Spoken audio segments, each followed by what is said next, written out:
Whenever players are discussing the best Pokemon sets of all time in terms of playability, Stormfront is always at the very top of the list as one of, if not the single best Pokemon set we have ever seen. The set contains a ton of unique and playable cards that make it one of the standout sets throughout the history of the game. Today I'm going to go over the set, which also happens to be my favorite set.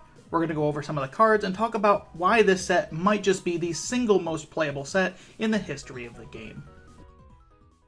One of the headline Pokemon of the set, Dusknoir, had two really neat cards in this set. While they weren't competitive for their entire lifespan, they did see some play early on before fading out later. One of the Dusknoirs with Shadow Command is able to draw some cards, keeping you consistent without even having to have a support Pokemon in play, which is really, really good, unexpectedly. And it also puts 2 damage counters on it, which, well, it seems bad. It sets up for its second attack damage even, which counts the number of damage counters on Dusknoir and then snipes that on one of your opponent's Pokemon. So you can easily just build up a Dusknoir on the bench for a couple turns before coming in and taking out whatever you want on the opponent's side. Also has the Night Spin attack, which does 50 and prevents all effective attacks, including damage done to Dusknoir, by your opponent with 2 or less energy attached to it. So some decks rely on attacking with 1 energy, some decks even rely on attacking with 0 energy, and this can just absolutely throw a wrench. Now there wasn't a ton of energy denial at this time, but still Dusknoir just auto wins some decks off this attack alone, so it's definitely worth mentioning how good it is. We also saw the other Dusknoir from the set, which has the Spirit Pulse Pokebody, which spreads damage counters on your opponent's Pokemon with energy attached to it if it's active. And while this isn't super good, it does definitely set up some Pokemon over the course of a game, which helps with the Level X that we'll talk about later. It's also got the Darkness Mist attack, which does 60 plus 20 more if the defending Pokemon has 2 or more damage counters on it. So again, the Pokebody can set up that damage to make the attack do more. I think the biggest thing about this attack that makes it better than the other Dusknoir's attacks is that it can be paid with 2 attachments once Double Colorless Energy came out a couple years after it. So it's actually a lot more efficient, and you don't have to spend too long setting it up compared to the other Dusknoir's attacks, which take 3 attachments or damage setup. All of this peaks with the Level X Dusknoir, which is one of the most unique cards of all time. It only has a Poke Power, although it does give you an HP buff, so it is something, but its Poke Power is wholly unique to it. If Dusknoir is your active Pokemon and is knocked out by damage from an opponent's attack, you may discard all cards attached to Dusknoir and put Dusknoir Level X in play as a stadium instead of discarding it. So your opponent does knock you out, but you get to put this in as a stadium. Now what does it actually do as a stadium? Because that's already crazy. As long as you have Dusknoir as a stadium in play, put 1 damage counter on each of your opponent's Pokemon between turns. So you can just set up spread damage for the other Dusknoir's attack that needs it, and also just slowly whittle the opponents down, also with other spread attackers that were around at the time, like Bronzong. One of the coolest things about this is if Dusknoir is discarded as a stadium, it doesn't go to the discard pile. Dusknoir Level X just goes back to the hand, meaning you can do this over and over again without even using recovery cards. So this card is just really crazy, really unique. Definitely held back by spread just being weaker later on in the 2009 and 10 formats, but just a really cool card and definitely worth talking about. Stormfront also had a couple of Magnezones, 1 Metal one and 1 Lightning one. The Metal one is not super notable, so we're going to talk about the Lightning one here. This Magnezone paired great with other Magnezone that we've gotten before. The Metal one from Diamond and Pearl base was also really good with it, and there's a Level X that came out the set prior, which really just set this Magnezone up for success. And while Magnezone was never a top-tier deck by itself, it did become really good once we got Magnezone Prime in 2010's Triumphant set. This Magnezone is really good though for its Super Connectivity Poke Power, which accelerates a Lightning or Metal from the discard to the active Pokemon and then puts 1 damage counter on it. So essentially just extra energy acceleration, and while there's not a ton of discard synergy at this time, it is good just being able to get the energy back after a knockout, or some of the other Magnezone's attacks which require discarding energy on different Magnezone cards. But this thing's main bread and butter beyond that was its Gyro Ball attack, which seemed bad, but it's actually really good.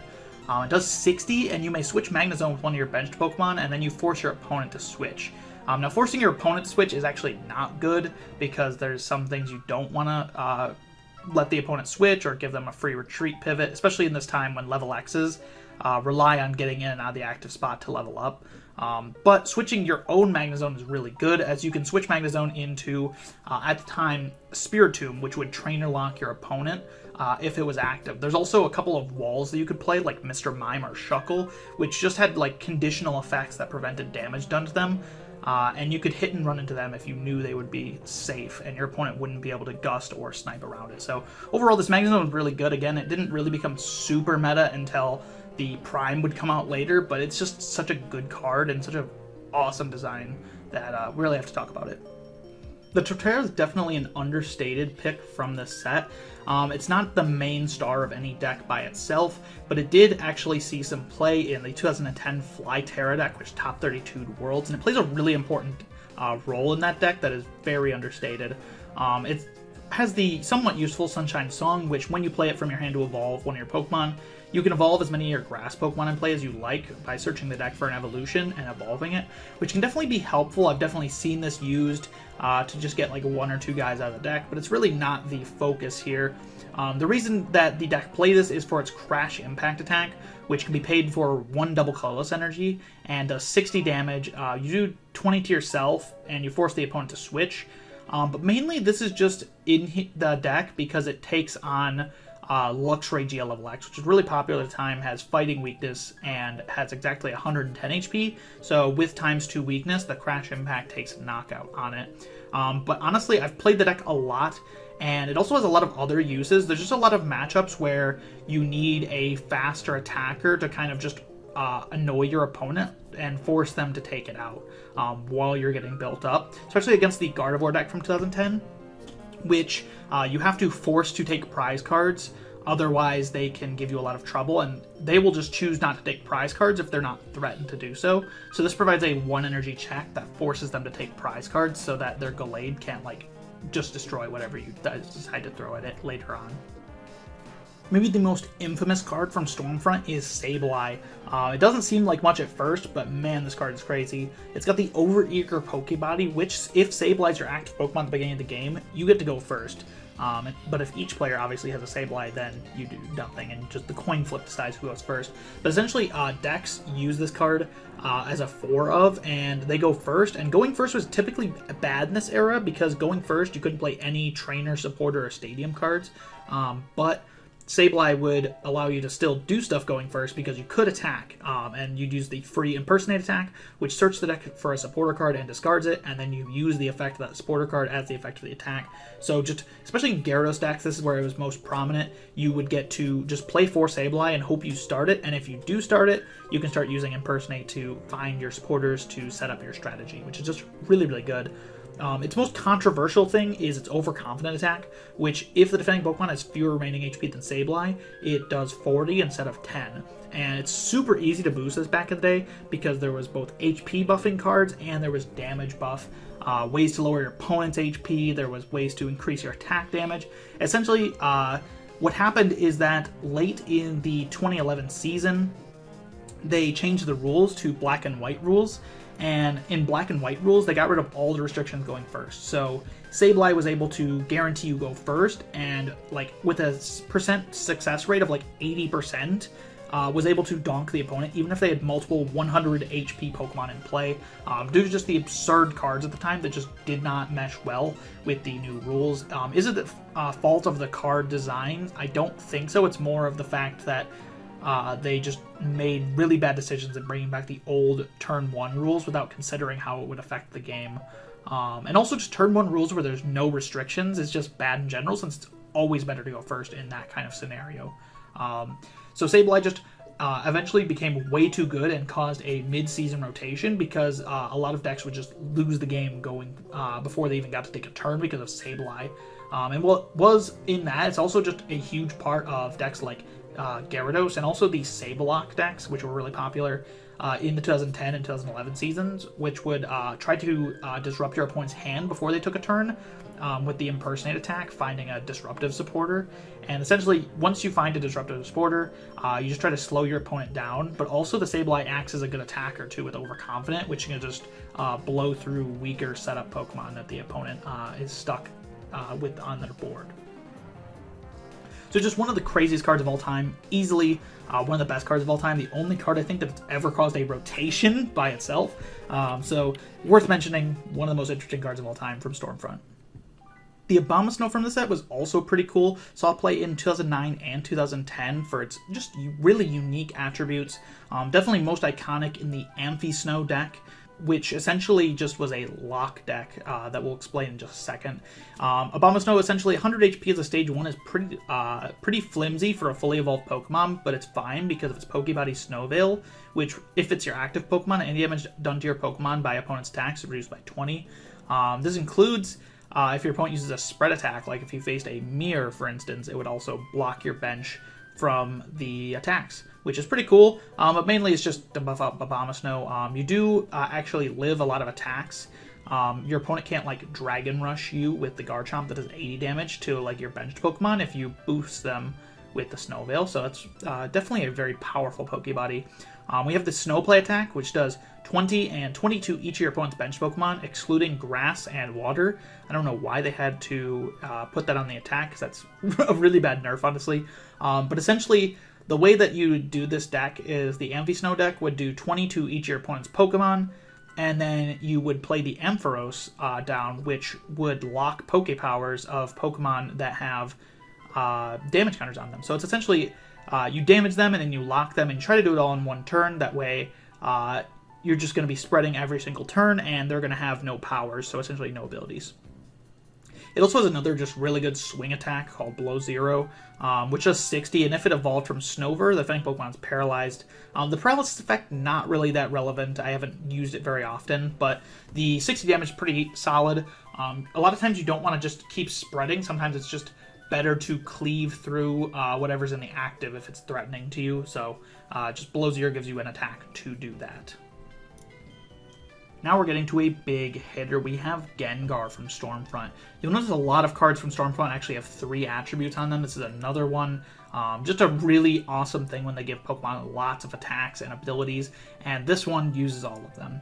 So Gengar, 110 HP is pretty low for a Stage 2, but that's perfectly fine. It is the Feigning Spell Pokepower. When during your opponent's turn, if Gengar would be knocked out by damage from an attack, you can flip a coin. If heads, the defending Pokemon is knocked out. So this is really tricky because your opponent is usually going to have to knock out multiple Gengars to take all 6 prizes, and every time they knock out a Gengar, they have to do a coin flip to see if their Pokemon gets knocked out. And sometimes Gengar games can just be lost because the Gengar player flips a couple heads in a row with Feigning Spell, and it's just absolutely ridiculous. It also makes it impossible to take on Gengar with like these big tanky Pokemon that would otherwise just completely glance off the hits because you could just lose your whole tank Pokemon and just have nothing left on your board. This would especially be good later on when we got permanent item lock in the form of Vileplume, which just made it so you couldn't really move Gengar out of the active and you had a hard time answering it over and over. And it also helped its other attacks. The best attack on it is Shadow Room, which for a single Psychic Energy, just a really good attack, really cheap. Put 3 damage counters on one of your opponent's Pokemon. Not that great, but if the Pokemon has a Poke Power, put 6 damage counters on it instead. So this is just kind of an attack that is super cheap, super annoying to deal with. The opponent can block it if they have a card like Unknown G attached, which prevents all effects of attacks. But usually Shadow Room's going to get free reign on your opponent's board. It's a good sniping attack. Really, really cheap, and putting 60 damage on a Pokemon for later and then like cleaning it up with a spread attack or potentially just leaving it there on the board so you can always threaten to take that last prize card with it is just really obnoxious to deal with. It's just such a good attack. Even hitting for 3 damage counters in a pinch. At the time, Claydol had 80 HP, but if you sniped the Baltoy for 3 damage counters before it evolved, then when they evolved into Claydol, they'd have 50 HP left, and now they'd have a Poke Power, which means you can snipe them for knockout. Also has the Poltergeist attack. This is definitely a mainstay attack in the deck's 2009 deck and the 2011 season deck. Not really good in 2010, but what the attack does is that you look at your opponent's hand and it does 30 times the number of trainer, supporter, and stadium cards in the hand. This is another thing that really got helped by the permanent item lock of Vileplume later on, is that your opponent just can't play their trainer cards from their hand, so Poltergeist can just smack for some big damage. Every once in a while, Poltergeist will have a big knockout, but it's definitely not the attack you want to rely on if you have other options, but it's not bad. It was definitely helped out when Claydol rotated I talked a lot about Claydol just because it's a really, really important card at this time, but Claydol could put cards back into the deck with its Poke Power. So your opponent, if they were going to get knocked out by Poltergeist, can put trainers back into the deck and hope they draw into cards that aren't trainers, which made Poltergeist a lot worse. So when both the item lock came out and when Claydol rotated, just Poltergeist got to be an actually good attack that just consistently hits for numbers. Just really good. And even for your treat on this Gengar, it would get a level X later, it'd get another Gengar later. Gengar really had it all. It's one of the best cards ever printed. Speaking of one of the best and most unique cards ever printed, we have Gyarados from Stormfront, one of the most iconic decks of the Diamond and Pearl era. And while it does have 3 attacks on here, you're pretty much always only going to use the first attack. Unfortunately, the other attacks are just not very good. So what Gyarados does is it uses Tail Revenge, which is a free attack that does 30 times the number of Magikarp in your discard pile. So essentially, the Gyarados decks would set up their board and then use Tail Revenge to do 90 damage when there's 3 Magikarp in the discard pile. And this seems really bad, because what if Gyarados gets knocked out? Then you have to take another turn to set up a Magikarp before you can evolve it. But one set after this, we would get the Stadium Broken Time Space, which is let you evolve immediately. And suddenly the Gyarados deck just could repeatedly swing with this Gyarados every single turn. Essentially, once they're getting this board state set up, they're just going to be swinging for 90 or more damage every single turn, and you better be ready to respond to it, because Gyarados is huge, he's doing a lot of damage, and he's going to chase you down if you hide on the bench as well, because the deck played Gust. Just one of the most iconic and powerful decks throughout its entire run. Once it was discovered in 2009, it was just, from then on, just one of the best cards in the game. Another one of the best cards around was Machamp from Stormfront, and this card was so good that it got second at 2009 and 2010 Worlds, and it probably would have done the same in 2011 if it hadn't been rotated. It has the Takeout attack, which is its main bread and butter attack. For a single fighting energy, does 40, but if the defending Pokemon isn't evolved, it's just knocked out. So any basic Pokemon, just knock it out. This also included level X Pokemon that were basics, because leveling up wasn't evolving. So you could just put a Machamp against a Pokemon with like 150 HP that's a leveled up basic and just take it out for single energy. This was really the bread and butter of this attack. It was super efficient, super fast. There's decks that just used Machamp as its own thing, and there's also decks that just paired Machamp with other attackers, like the Flychamp deck that took second and third at 2009 Worlds. Paired the slower Flygon with the faster Machamp. Since Machamp could start attacking early, get out of the gate, and help Flygon against the annoying basic decks like SP, while the Flygon was being set up, Machamp would just get in there. And if you couldn't use Takeout, because sometimes your opponent would be able to use the card Unknown G, which blocks effects of attacks, and it would make Takeout do literally nothing, then you could attach another energy and Hurricane Punch, which is unreliable, but you flip 4 coins and it does 30 for the number of heads. So potentially up to 120 damage. You're averaging 60 damage, but 60 damage for 2 energy isn't even bad, and it could just force your way through a Pokemon that otherwise you'd get stuck on with the Takeout. Machamp really got only better with time because it was really good in 2009, and it kind of fell off a little bit in 2010, but it was played into the World Championships to second place in the Gardevoir deck. But then it got so much better in the following season when Unknown G rotated. So now there was nothing that could stop its Takeout from just annihilating whatever basic your opponent had. You could just watch games where Machamp would just get in play turn 1 and just farm the opponent for 6 prizes before they even take a knockout. And it was just absolutely crazy because decks were less consistent following the rotation of Claydol, and had no way to stop it following the rotation of Unknown G. So just a crazy card, and it only gets better from here. Machamp was also one of the lucky few to get a level X in the set, and it has one of the craziest Pokebodies of all time at no guard. As long as Machamp's are active, each of Machamp's attacks do 60 more damage, and any damage done to Machamp is done by 60. So it just turns Machamp into this glass cannon, and what we use this for is that Hurricane Punch that I talked about before, where you can turn Hurricane Punch into just to a bona fide nuke, averaging 120 damage if you get 2 heads on the flips. So even if your opponent has an evolved Pokemon, or has a Pokemon with an Unknown G attached to it that can't be taked out, you can still just no-guard your Machamp and just blow them up with Hurricane Punch, should the coin flips at least give you a decent chance.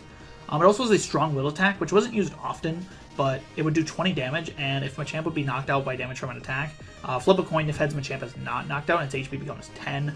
It's really weird seeing an attack that's 3 energy for 20 damage, but remember that no guard is going to make that 80. So potentially, if you can keep your Machamp alive multiple turns, that's just obnoxious, and you're probably going to be taking knockouts with strong will as well. So if you get a chance to use it, it's definitely not bad. Undoubtedly, one of the coolest cards from the set is Tyranitar. It was also really good in the early 2009 season. It has the wholly unique Darkness Drive Poke Body, where after your opponent uses a Poke Power, you can get a basic Darkness Energy from your discard pile and attach it to Tyranitar. Diamond and Pearl was a very unique era, with just a lot of like reactive effects that did things when your opponent did things, which I really like on the card design. We saw that with cards like Power Spray and Ampharos, similar kind of cards that only activate when your opponent does something, which is just so much more interesting.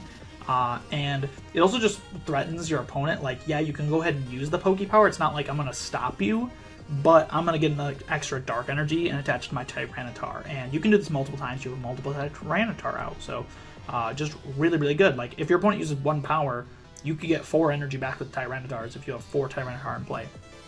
It's also got the grind attack, which works perfectly here. Does 20 times the number of energy attached to Tyranitar. And you get the basic darkness energy and attach it to Tyranitar. And there's also special dark and double colors, which act as more damage. So you can just make grind, just one hit KO basically anything after a couple turns. And the other attack, Spinning Tail, for 5 darkness energy seems expensive, but again, Darkness Drive can help that.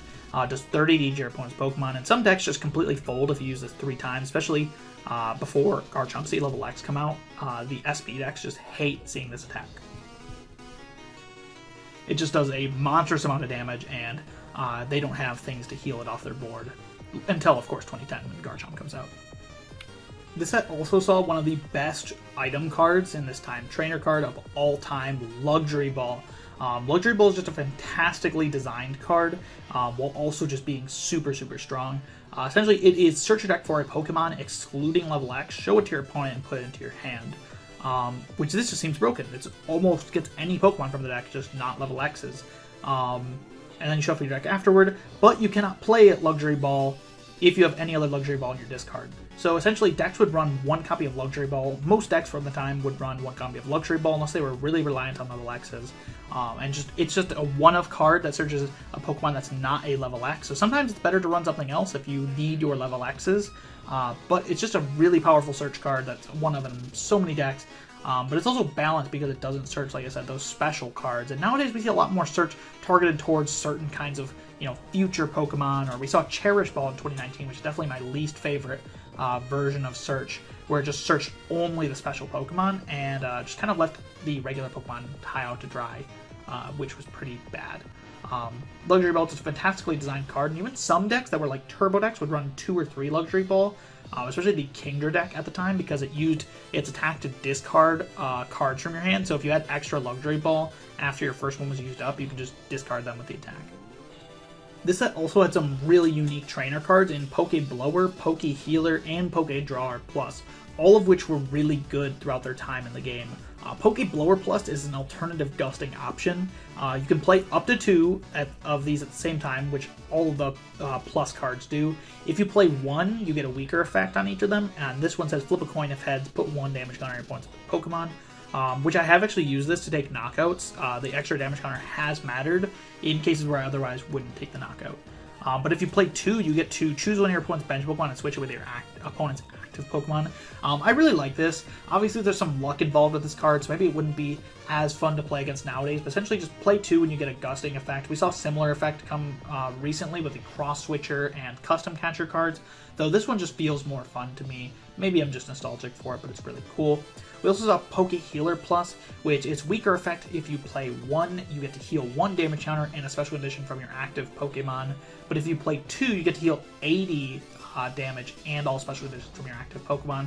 Just a really, really strong card for healing, but sometimes getting them in your hand is difficult. So sometimes it was not the chosen option for healing in some decks, but still really good.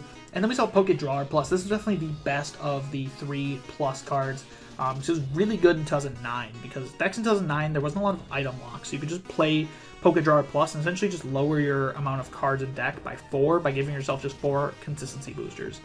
If you play 1, draw a card, you know, even that's a pretty good effect. But if you play 2, search your deck for any 2 cards and put them into your hand.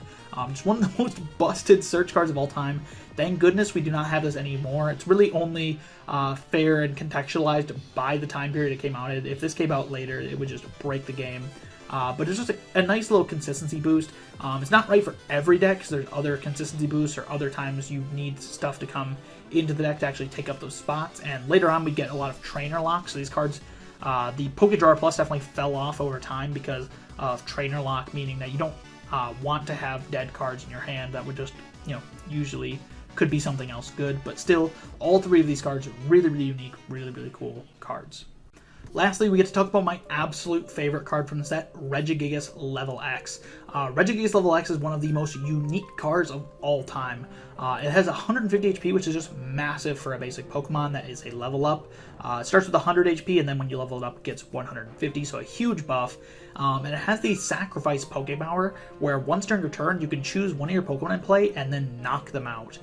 Then search your discard pile for up to 2 basic energy and attach them to Regigigas, and remove 80 damage from Regigigas. So essentially, once you get your Regigigas online, you're just going to try to keep him online the whole game, prevent him from getting knocked out by sacrificing other things and then healing your Regigigas. It also lets you just build up a Regigigas faster, because if you discard energy with the effect of like a supporter or something, you can just get them back and attack sooner, which is big because it does have a very expensive attack. And one of the unique things with Sacrifice is that Regigigas decks played a lot of like bench liability Pokemon with effects that only activated when you played them down. Primarily Uxie, which drew cards when you played it down, and Mesprit, which would turn off your opponent's Pokepowers when you played it down. And because you were sacrificing, you were just freeing up more bench space to use these powers every single turn. So you could just take away your opponent's Pokepowers the whole game, potentially, if you're lucky. It's also got the Giga Blaster attack. This is definitely its bread and butter attack, which costs water, fighting, metal, and colorless. You'll notice that is the 3 original Regis plus colorless for Regigigas. So crazy attack cost, which does 100 damage and discards the top card of your opponent's deck and a random card from your opponent's hand. But you can't use it consecutively during your next turn. So essentially every other turn you're going to be using Giga Blaster and just hitting your opponent for a ton of damage while choosing 2 cards from their stash and getting rid of them, which is just really good. It seems like kind of weak in effect, but you're going to be taking away your opponent's Pokepowers with that Mesprit I talked about earlier almost every turn, and you know, limiting your opponent's hand size if possible, and then you're getting rid of 2 cards, putting them down to a 4-card hand to start their turn usually, and that starts to get pretty effective. Also, if you just use Giga Blaster like 5 or 6 times throughout a game, you're getting rid of like 10 to 12 cards. It doesn't really seem much when it's only 2 cards, but it definitely adds up over the period of game, because you're also just outputting a ton of damage. This isn't just like a mill attack where you're just trying to deck your opponent out. You're just trying to get rid of important resources while just doing an absolutely absurd amount of damage to them, because 100 damage is a lot. Anyway, thank you for joining me on this look at Stormfront, which I think is one of the coolest sets of all time. Definitely also one of the most playable sets of all time. Hopefully over this video you were able to see. I didn't even mention every single card that is playable from the set. Only ones that had, like, you know, some sort of decent viability. There's plenty of ones that just saw rogue success as well. And also just so many interesting effects and lots of cards with 3 attributes on them, which is, they gave all the cards just interesting effects that made them fun and worth playing in decks. So Stormfront, my favorite set of all time. I hope you also enjoyed our look at Stormfront, and if you did and you want to see more discussion videos like this, please do be sure to like the video. I do plan on doing maybe these in the future. If this video does well, we could talk about the other most influential sets of all time, such as Team Rocket Returns, Guardians Rising, Phantom Forces, and stuff like that. Those are other big sets that had a huge impact on the game that we could talk about in a similar manner. So anyway, thank you all so much for checking out the video, and goodbye.